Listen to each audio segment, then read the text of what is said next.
अपने सफर का अंत किया था उसी से है वो फिर से स्टार्ट करते हैं। तो चलिए पहले वाला थोड़ा सा रिवाइज कर लेते हैं। देखा था हमने कि 1316 ईस्वी में है वो अलाउद्दीन खिलजी की है वो मृत्यु हो जाती है। कुछ बर्नी इतिहासकार बोलता है कि इसकी जो हत्या है वो मलिक काफूर उसी के गुलाम ने की है, और अन्य इतिहासकार बोलते हैं कि नहीं, इसकी जो मृत्यु है वो दीर्घकालीन बीमारी के कारण हो गई। अब जीते जी है वो अलाउद्दीन खिलजी के द्वारा मलिक काफूर है वो उसके सबसे छोटे पुत्र जो कि था सियाबुद्दीन 6 वर्ष का नन्हा मुन्ना बच्चा था, उसको है वो दिल्ली का अगला उत्तराधिकारी घोषित करवा देता है मलिक काफूर, और स्वयं उसका संरक्षक बन जाता है। लेकिन भाई जो बच्चा था वो केवल है वो 1 महीने तक ही शासन कर पाया, उसके बाद है वो नहीं कर पाया। और जो मलिक काफूर है उसकी हत्या है वो कर देता है जो उसी का जो बड़ा बेटा था जिसका नाम था कुतुबुद्दीन मुबारक खिलजी। तो वही जहां पर है वो अलाउद्दीन की हत्या का आरोप मलिक काफूर पर लग रहा था, यहाँ पर भी ये बेचारा खुद है वो शिकार हो जाता है, मलिक काफूर खुद शिकार हो जाता है। तो इसकी भी हत्या है वो कुतुबुद्दीन मुबारक खिलजी के द्वारा कर दी जाती है। तो वही यहाँ पर देखो खून खराबा कितना हो रहा है, तख्ते ताज के लिए कितना है वो खून खराबा हो रहा है। तो एक शासक है वो दूसरे की हत्या करके है वो दिल्ली सल्तनत में आगे बढ़ रहा है। तो इसी प्रकार से हमने जो गुलाम वंश में देखा था, तो एक शासक दूसरे की हत्या करके वो आगे बढ़ रहे थे, इसी प्रकार से खिलजी वंश में हो रहा है। क्योंकि जलालुद्दीन खिलजी को मारकर ही जो अलाउद्दीन खिलजी बेटा था, अब अलाउद्दीन की कहते हैं कि इसकी हत्या कर दी, कोई कहते हैं इसको मार दिया। फिर अलाउद्दीन का जो गुलाम है मलिक काफूर, इसकी हत्या है वो अलाउद्दीन का बेटा कर देता है कुतुबुद्दीन मुबारक खिलजी। तो आज हम पढ़ेंगे कुतुबुद्दीन मुबारक खिलजी। तो यहाँ पर है वो उसके बाद में है वो खिलजी वंश का समाप्त हो जाएगा, यहाँ पर है वो अंत हो जाएगा। अब देखो भाई कुतुबुद्दीन मुबारक खिलजी, सबसे पहले कुतुबुद्दीन मुबारक खिलजी ने है वो कितने सालों तक शासन किया? तो भाई इसने केवल है वो 4 वर्ष तक ही शासन किया, ओनली 4 ईयर। तो भाई 4 वर्ष तक दिल्ली के सुल्तान के रूप में इसने है वो शासन संभाला। तो मान सकते हैं कि 1316 से लेकर 1320 ईस्वी, तो 1316 में इसकी मृत्यु हो गई। तो उसने तो केवल सियाबुद्दीन ने तो 1 महीने तक ही किया था। तो 1316 से 1320 तक है वो कुतुबुद्दीन मुबारक खिलजी है वो 4 वर्षों तक है वो शासन करेगा। अब देखो इसके काल में है वो महत्वपूर्ण कुछ हुआ नहीं ऐसा, इसके काल में है वो कोई ज्यादा इंपॉर्टेंट घटना नहीं हुई, क्योंकि भाई इसको है वो इतना बड़ा साम्राज्य इसका बाप है वो देख के गया है, अलाउद्दीन खिलजी है वो देख के गया है। तो इसे केवल वो संभालना है, उसे है वो बनाए रखना है, बस उसको केवल चलाना था, उसे आगे बढ़ाना था। तो आगे देखो भाई, आगे मुबारक खिलजी ने तुर्की में बैठे खलीफा के प्रति भारतीय मुसलमानों के श्रद्धा भाव को समाप्त करने के लिए स्वयं ही इस्लाम का सर्वोच्च पद है वो पृथ्वी का खलीफा जैसी उपाधि है वो ग्रहण की। तो भाई ये खलीफा नाम आया है यहाँ पे खलीफा। तो ये खलीफा क्या होता था कि ये है वो इस्लाम का जो धार्मिक गुरु माना जाता है, जो कि है वो ये बताता है कि आपको वो शरीयत के कानूनों को किस प्रकार से फॉलो करना है, किस प्रकार से लागू करना है। धार्मिक व्यक्ति है ये। तो इस व्यक्ति का जो तुर्की में बैठा था ये खलीफा, इस व्यक्ति के प्रति जो भारतीय लोग थे उनका श्रद्धा भाव था, तो उस श्रद्धा भाव को इसने समाप्त कर दिया और स्वयं को है वो पृथ्वी का खलीफा घोषित कर दिया कि मैं ही हूँ इस संसार का धार्मिक गुरु बोल दो या फिर सब कुछ मैं ही हूँ आपका अल्लाह ईश्वर, ठीक है। तो ये है वो तुर्की में बैठे खलीफा का जो लोग है वो श्रद्धा रखते थे, अपनी आस्था रखते थे, उसकी आस्था को है वो खत्म कर दिया और स्वयं को है वो यहाँ पर घोषित कर दिया कि आप तुर्की में क्यों जा रहे हो, मैं यहाँ पर बैठा हूँ ना भारत में। अब देखो जैसे इसने उपाधियां है वो ग्रहण की थी पृथ्वी का खलीफा, तो समझ में आ गया। अब देखो उपाधियां और इसकी, तो उपाधियां है इसकी अल इमाम,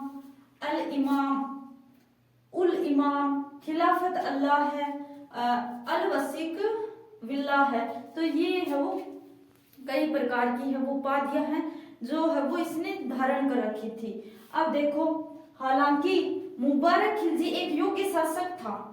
भाई ये पहले शुरुआत में तो है वो योग्य माना जाता है कि ये है वो अच्छे से कानून जो अपना सत्ता है उसका संचालन कर रहा था, लेकिन बाद में है वो कहते हैं कि ये भोग विलासी प्रवृत्ति का व्यक्ति हो गया। तो भाई आगे चलकर है वो ये कहते हैं कि ये है वो कुगेला चला लग्यो, अब यहाँ बोलना है मारवाड़ी में तो वाह बात होगी। ये है वो जो पहले है वो शुरुआत में अच्छा था, फिर है वो जितना इसे धन दिखा वो है वो फिर है वो उसको नष्ट नष्ट करते गया और है वो सिचुएशन है वो इसकी खराब हो गई। ये है वो काफी भोग विलासी हो गया। ठीक है, तो ये बात ध्यान में रखना। अब भाई जो पहले वाले कह रहे थे जो ये अपना मलिक काफूर बोल रहा था कि ये है वो अच्छा नहीं है, ये है वो भोग विलासी प्रवृत्ति का व्यक्ति है, इसीलिए सियाबुद्दीन को अपना राजा है, अगला सुल्तान है वो घोषित कर दो। तो भाई इस आदमी ने तो ये साबित भी कर दिया कि आगे जाके वो ऐसा ही बन गया ये। तो शुरुआत से ही हो सकता है कि ये ऐसा ही हो, फिर राजा बना, शासक बना और देन उसके बाद में वापस है वो अपना रंग दिखाना शुरू कर दिया। भाई अब आगे देखो, अब जो मुबारक खिलजी है इसका भी एक अमात्य है जिसका नाम है खुसरो खां। खुसरो खां ये अमीर खुसरो नहीं है बल्कि ये खुसरो खां है। ठीक है, तो भाई ये जो कुतुबुद्दीन मुबारक खिलजी है इसका भी एक अमात्य है जिसको बोल दो वजीर, सलाहकार, सेनापति, वजीर, अमात्य या फिर सलाहकार बोल दो। तो ये है वो खुसरो खां इसका है सलाहकार, अमात्य। ठीक है, तो ये इसका मंत्री था। तो शुरुआत में है वो खुसरो खां है वो माना जाता है कि ये है वो एक हिंदू व्यापारी था जो कि आगे चलकर है वो मुस्लिम धर्म ग्रहण कर लेता है और ये वो फिर कुतुबुद्दीन मुबारक खिलजी का है वो दिल जीतता है, इसका विश्वास पात्र बन जाता है और ये है वो शासन को किस प्रकार से चलाना है वगैरह वगैरह का इसे सजेस्ट करता रहता है खुसरो खां। तो ये व्यक्ति है वो कौन है, ये इसका अमात्य है, वजीर है जो किसी सलाह देता था कि सत्ता को किस प्रकार से संचालित करना है, और एक हिंदू व्यापारी था जो कि बन गया था मुसलमान। तो भाई ये इसका दिल जीत लेता है और आगे जाकर यही जो व्यक्ति है वो कुतुबुद्दीन मुबारक खिलजी की हत्या कर देगा। तो भाई देखो इसने हत्या की अमीर खुसरो की, तो इसने हत्या की मलिक काफूर की। अब इसकी हत्या है वो इसी के स्वयं जो वजीर था, अमात्य था, मंत्री था, इसने कर दी। तो भाई हिसाब बराबर हो गया यहाँ पर। तो अंततः वजीर खुसरो खां जो कि इसका वजीर था मुबारक खिलजी की 1320 में है वो हत्या करवा दी। तो भाई देखो जैसा बोया वैसा प्राप्त हुआ। तो इसने है वो हत्या खुद ने भी की थी मलिक काफूर की, तो यहाँ पर इसकी भी कोई कर देगा। ठीक है, तो अब देखो भाई ये कौन है खुसरो खां, हु इज खुसरो खां। तो खुसरो खां मैंने बता दिया कि ये है वो एक हिंदू व्यापारी था जो कि आगे चलकर मुसलमान बनता है और अपने जो सुल्तान है कुतुबुद्दीन मुबारक खिलजी इसकी हत्या कर देता है और स्वयं है वो दिल्ली का अगला सुल्तान बन जाता है। तो खुसरो खां, तो सुल्तान ने इसे है वो सुल्तान कौन, कुतुबुद्दीन मुबारक खिलजी ने है वो इसे नायाबे ममलिकात का पद दिया था। भाई